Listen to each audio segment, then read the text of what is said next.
Bismillahirrahmanirrahim. Assalamualaikum warahmatullahi wabarakatuh. Sebelumnya perkenalkan, nama saya Andika Dedik Satria. Saya dari kelas 1 KPID UIN Seisu Purwokerto. Membuat tugas ini untuk memenuhi tugas mata kuliah Sejarah Kebudayaan Islam dan Lokal dengan judul Sejarah Islam di Banyumas. Video ini saya buat dengan berdasarkan sumber penelitian berikut. Di sini saya akan membahas bab 2, 3, dan 4 secara garis besarnya. Ya, langsung saja. Yang pertama, potret masyarakat Jawa bagian barat selatan atau Banyumas pada masa pra-Islam atau sebelum Islam. Pembahasan mengenai Banyumas sebelum kedatangan Islam berkaitan dengan dua sejarah kerajaan besar, yaitu Kerajaan Majapahit dari Jawa Timur dan Pajajaran dari Jawa Barat. Dari Kerajaan Majapahit, jalurnya nanti ada Kadipaten Wirasaba I, lalu dari Kerajaan Pajajaran sendiri ada Kadipaten Pasir Luhur. Nah, setelah dua kerajaan besar ini runtuh, kerajaan-kerajaan di Jawa Tengah bagian timur seperti Demak, Pajang, dan Mataram itu mengambil alih wilayah Banyumas, kemudian mendirikan Kadipaten Wirasaba II dan Kadipaten Banyumas pada tahun 1600 sampai 1900. Itu dia tadi cikal bakal berdirinya Banyumas. Masyarakat Banyumas sendiri karena mereka jauh dari lingkungan keraton atau kesultanan, mereka mempunyai struktur sosial yang bisa dibilang cukup unik, yaitu mereka coba berbicara dengan suara keras lalu melawak, berbicara dengan berlaga serius apa adanya dan humoris, kemudian dablongan atau seenaknya sendiri, kemudian ada jiban, dokon, banyol, dan juga topong. Watak masyarakat Banyumas sendiri itu lebih jujur apa adanya dan dewasa dalam bersikap. Nah, Banyumas memiliki ikon yang dimana ikon ini mewakili karakter mereka, yaitu Bawor.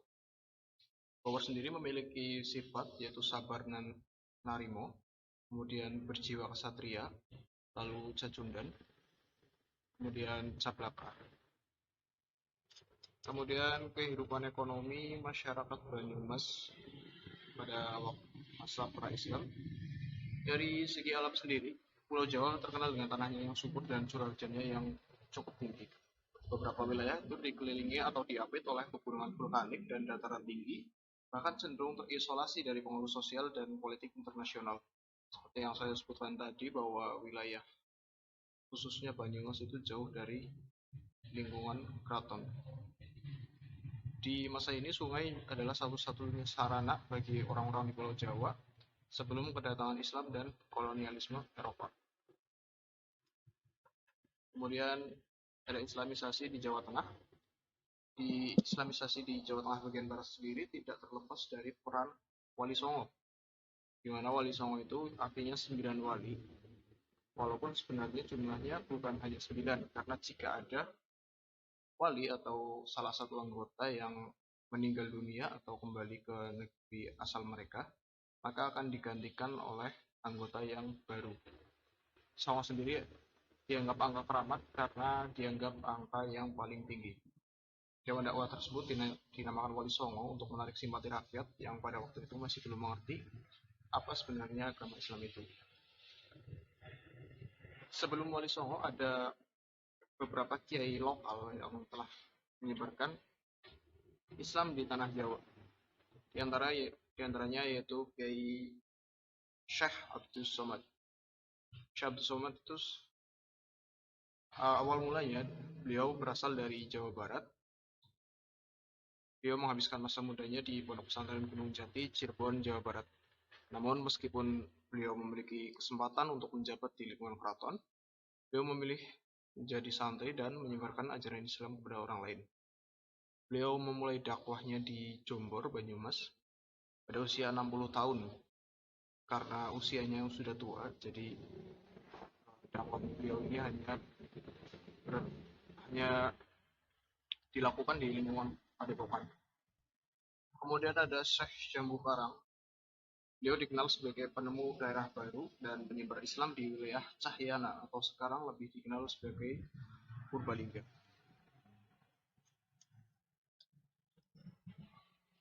Lalu ada Islam di daerah Jawa Tengah bagian selatan dewasa ini.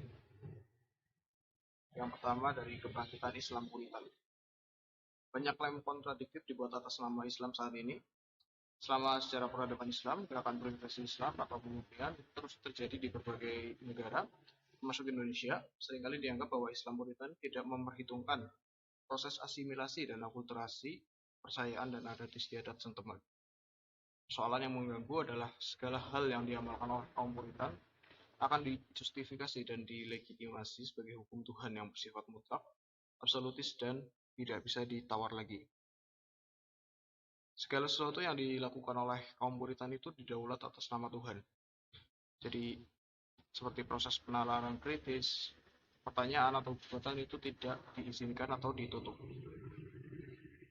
Di Banyumas sendiri terdapat dua organisasi Islam Puritan yang cukup besar, yaitu MTA atau Majelis Tafsir Al-Quran, kemudian ada Al-Irsyad.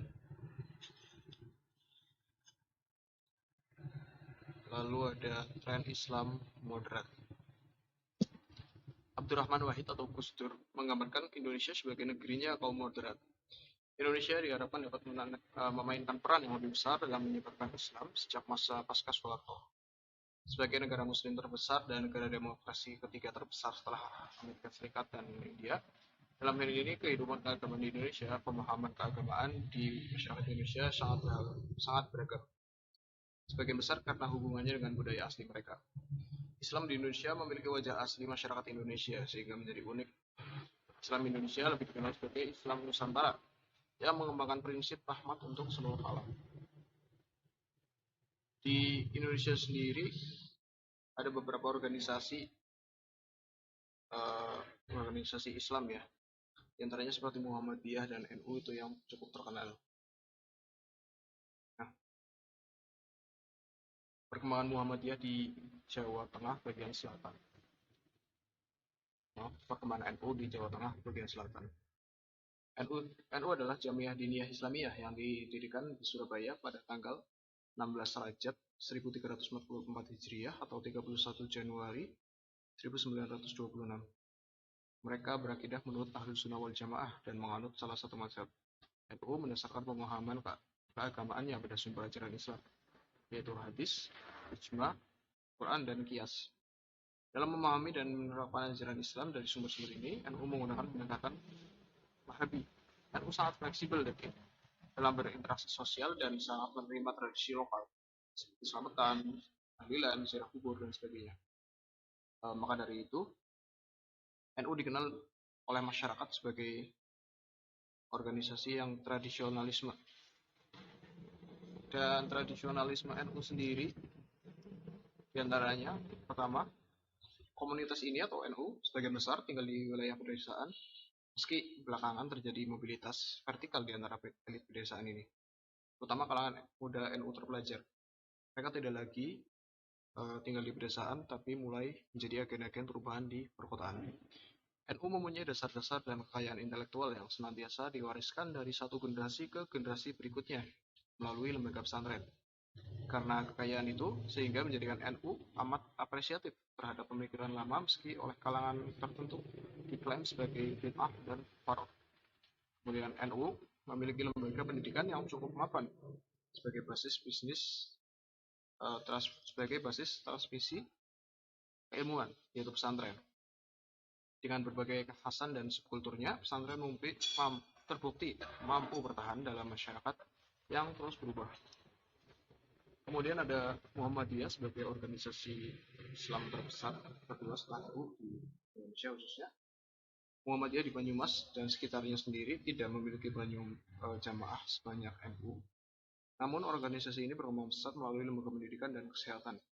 Secara umum, orang-orang Muslim di Purwokerto dan Kabupaten Banyumas pertama kali mengenal Muhammadiyah ketika Kiai Haji Ahmad Dahlan mengadakan pengajian akbar di Masjid Agung Baitus Salam Purwokerto di sebelah barat alun-alun Purwokerto pada tahun 1920. Pengajian ini dihadiri oleh banyak Muslim sekitar Purwokerto, dan sebelum pengajian, Kiai Ahmad Dahlan sempat mengajak hadirin untuk membentuk Persyarikatan Muhammadiyah di Purwokerto. Syarikat Muhammadiyah Camuroto resmi didirikan pada tanggal 15 November 1922 Masehi. Kemudian ada tren Islam liberal. Golongan Islam liberal itu tidak menunjukkan diri mereka sebagai orang yang menentang agama. Sebaliknya, mereka berlindung di balik konsep mengkaji semula agama, menafsirkan Al-Quran, dan merevisi syariat dan hukum fikih. Mereka menolak tafsiran agama yang dianggap kuno dan kolot, termasuk yang menjadi ijma ulama, termasuk tafsiran dari Rasulullah, sahabat, dan ulama mujtahid. Mereka berpendapat bahwa agama harus disesuaikan dengan dunia saat ini, meski mereka harus secara tegas menolak hukum dan aturan agama yang telah ditetapkan dengan nas syara atau faqih. Jika ada hukum yang tidak sesuai dengan era modern, hak hak manusia, dan masyarakat global, maka hukum itu harus ditakwilkan atau digugurkan. Itu menurut pendapat golongan Islam liberal. Lalu ada Islamisasi periode akhir di wilayah Indonesia. Islamisasi di Jawa itu tidak terjadi secara linear dari abad ke-14 hingga awal abad ke-19. Apa yang terjadi disebut oleh sejarah M. Syarif sebagai sinergi mistik antara tradisi spiritualisme Jawa dan Islam. Selama periode 1830 sampai 1930 terjadi peningkatan polarisasi atau perpecahan dalam masyarakat Jawa. Ini dipengaruhi oleh perkembangan Islam di tingkat internasional, terutama di Arabia yang berdampak pada proses Islamisasi dan santrinisasi Nusantara termasuk Jawa. Polarisasi di masyarakat Jawa sendiri bukan hanya antara kelompok Muslim yang menjadi kelompok santri dan juga kelompok yang mempertahankan sintasan mistik, tapi juga ada orang Jawa yang menjadi Kristen. Terutama setelah Perang Jawa, ada beberapa tokoh Jawa yang menjadi Kristen seperti Kiai Ibrahim Tunggulung dan Kiai Sadrak.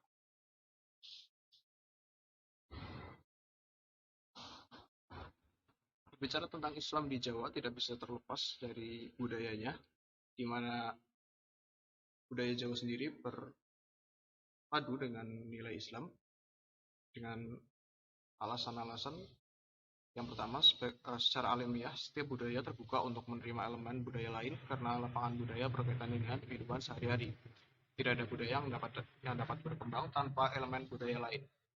Interaksi manusia satu sama lain memungkinkan elemen-elemen budaya bertemu dan saling mempengaruhi. Lalu, yang kedua, bagaimana cara Wali Songo toleransi terhadap masyarakat Jawa yang memiliki keyakinan agama yang kuat sebelum Islam. Tradisi sebelum Islam menggabungkan elemen Islam, Buddha, dan Hindu dalam gaya hidupnya. Dengan metode manut ilining banyu, para wali membiarkan adat istiadat Jawa tetap hidup, seperti diberi warna keislaman, seperti bahasa sesajen diganti dengan selamatan. Oke, jadi itu saja yang dapat saya jelaskan untuk kali ini. Terima kasih. Wassalamualaikum warahmatullahi wabarakatuh.